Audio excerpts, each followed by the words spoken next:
দেখ না, তাকা না আমার দিকে। তুই জামার জন্য আল্লাহর কাছে চলে গেলি বাপধন। আয় বাবা, আমার কোলে ফিরে আয়। কালীতলার জঙ্গলে শিয়াল ও তার স্ত্রী ও তার এক ছেলে ঝন্টু ও এক মেয়ে পিঙ্কি নিয়ে বাস করত। শিয়াল অটো চালিয়ে জীবিকা নির্বাহ করত এবং কোনো রকমে সংসার চালাতো।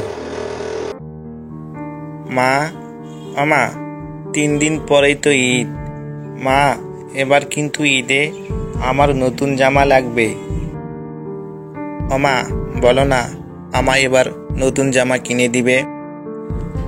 আমার তো খুব ইচ্ছে করে তোকে আর তোর বোন পিঙ্কিকে নতুন জামা কিনে দিতে।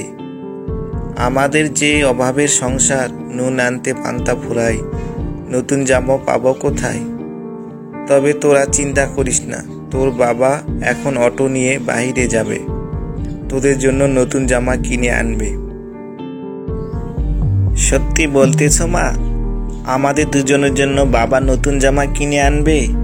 কি যে মজা লাগতেছে আমার। নতুন জামা পরে পুরো কালীতলার জঙ্গল ঘুরে বেড়াবো। বাবা, ও বাবা, কোথায় গেলে তুমি? কি হয়েছে বাবা, ডাকতেছ কেন? বাবা, তুমি এখন অটো নিয়ে বের হবে? মা বলছে তুমি এখন অটো নিয়ে বের হবে আর আমার জন্য নতুন জামা কিনে আনবে। বাবা, মা কি সত্যি বলছে তুমি আমাদের জন্য নতুন জামা আনবে তো? বাবা, তোর মা সত্যি বলছে, বিকালে আসার সময় তোর জন্য জামা নিয়ে আসবো। কি মজা, কি মজা, আমার নতুন জামা হবে। আমি আমার সব বন্ধুদের নতুন জামা দেখাবো। ওরা সবাই প্রতি ঈদে আমার পুরনো জামা নিয়ে তামাশা করে। এবার আমি আমার নতুন জামা ওদের সবাইকে দেখাবো। চল পিঙ্কি, আমরা দুজনে আমাদের বন্ধুদের বলে আসি। বাবা এবার আমাদেরকে নতুন জামা কিনে দিবে। এই বলে ঝন্টু আর পিঙ্কি চলে যায়। গিন্নি, তুমি কোনো চিন্তা করো না, আমি এখনই অটো নিয়ে বের হব। ঈদ হতে আর মাত্র 3 দিন বাকি। এই 3 দিনে ভালো ইনকাম করতে হবে, তাহলে বাচ্চা দুটারে নতুন জামা কিনে দিতে পারবো। এরপর শিয়াল অটো নিয়ে বের হয় আর অটো চালাতে থাকে, কিন্তু তেমন কোনো যাত্রী পায় না। বিকাল তো হয়ে গেল, এখনো তো একটা যাত্রীও পেলাম না। এই 3 দিনে ভালো রোজগার করতে হবে। ভালো রোজগার না করতে পারলে বাচ্চা দুটারে কিভাবে জামা কিনে দিব? এই ঈদে জামা কিনে না দিতে পারলে আমার ছেলে মেয়েদের মন ভেঙে যাবে। না না, আমাকে যে করেই হোক ভালো রোজগার করতেই হবে। এই সময় শিয়াল একটা দোকান দেখতে পায়। দোকানটির সামনে 2টো সুন্দর জামা টাঙানো ছিল।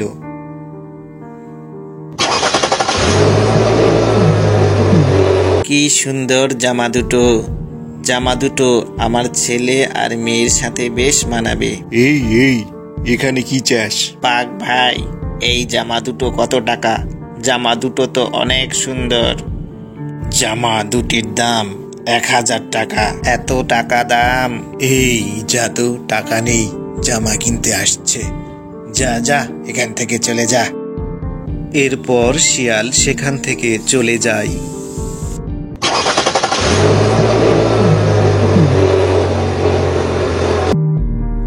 আর রাস্তার মোড়ে যাত্রীর জন্য অপেক্ষা করতে থাকে। তারপর সন্ধ্যার দিকে একটি মাত্র যাত্রী পাই। এই অটো যাবে? হ্যাঁ সিংহ ভাই, যাব। ওঠেন ভাই। কোথায় যাবেন ভাই? রাঙ্গামাটি হাটে যাব। চলো। এরপর শিয়াল সিংহকে নিয়ে অটো চালাতে থাকে।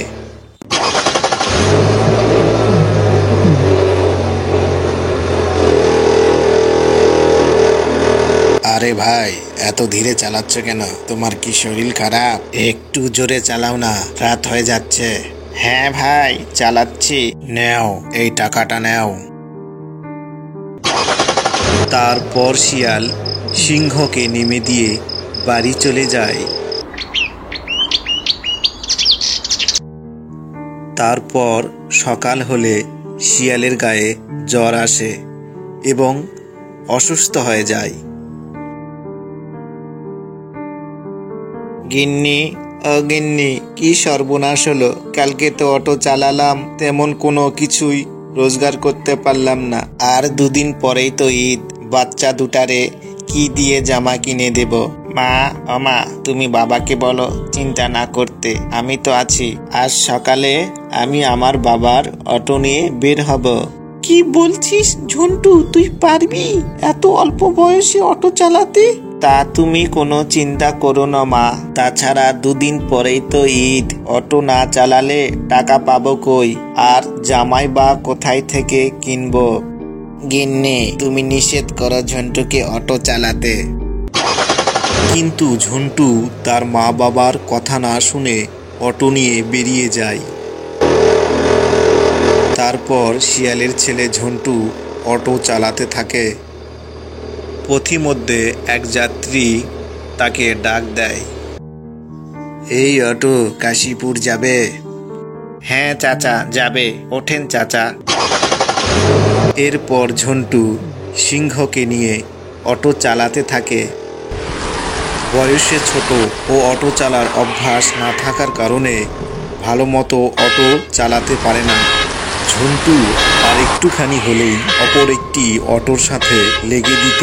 আরে বাবা, দেখে শুনে অটো চালাও। তারপর ঝন্টু সিংহকে কাশীপুর নেমে দেয়। নাও, এই টাকা নাও। চাচা, মাত্র 50 টাকা, ভাড়া তো 80 টাকা। যেভাবে অটো চালিয়ে আমাকে নিয়ে আসলে, অল্পের জন্য আমাকে উপরে চিরদিনের জন্য বিদায় নিতে হতো, তখন 80 টাকা কেন, 8 টাকাও পেতে না। যেটা দিয়েছি সেটাই রাখো। আসলে চাচা, অটো চালা আমি ভালো মতো জানি না, এটা আমার বাবার অটো। আমার বাবা খুব জ্বরে বাড়িতে অসুস্থ হয়ে পড়ে আছে। আমরা খুব গরিব, দুদিন পরেই তো ঈদ, তাই নতুন জামা কেনার জন্য টাকা দরকার। এবারেও হয়তো আমার নতুন জামা কিনা হবে না। এই বলে শিয়ালের ছেলে ঝন্টু চলে যেতে থাকে। আর তখনই সিংহ ঝন্টুকে থামিয়ে দেয়। এখানে 1000 টাকা আছে, এটা নাও, এটা দিয়ে তোমার আর তোমার বোনের জন্য নতুন জামা কিনে নিও। সিংহ টাকা দিয়ে সেখান থেকে চলে যায়। আর শিয়ালের ছেলে ঝন্টু টাকা নিয়ে খুশিতে ভরে ওঠে। কি মজা, কি মজা, আমার নতুন জামা কিনতে পারবো। যাই, এখনই তাড়াতাড়ি করে দোকানে গিয়ে জামা দুটো কিনে বাড়ি যাই। এই বলে শিয়াল অটো নিয়ে সেই দোকানটির সামনে যায় আর টাকা দিয়ে জামা দুটো কিনে নেয় আর খুশি মনে বাড়ি ফিরতে থাকে। শিয়ালের ছেলে ঝন্টু অটো চালাতে থাকে। ঝন্টুর ভালো মতো অটো চালার অভ্যাস না থাকার কারণে অপর এক অটোর সাথে লেগে দেয়। শিয়াল ছানাটি ধাক্কা খেয়ে রাস্তায় পড়ে যায়। অসহায় শিয়াল ছানাটি রক্তাক্ত অবস্থায় রাস্তায় পড়ে থাকে। ওই রাস্তা দিয়ে পড়ে থাকা শিয়াল ছানাটির মা তার বাবার জন্য জ্বরের ওষুধ কেনার জন্য দোকানে যাচ্ছিল। সামনে মনে হয় কোনো বাচ্চা পড়ে আছে, দেখি তো গিয়ে।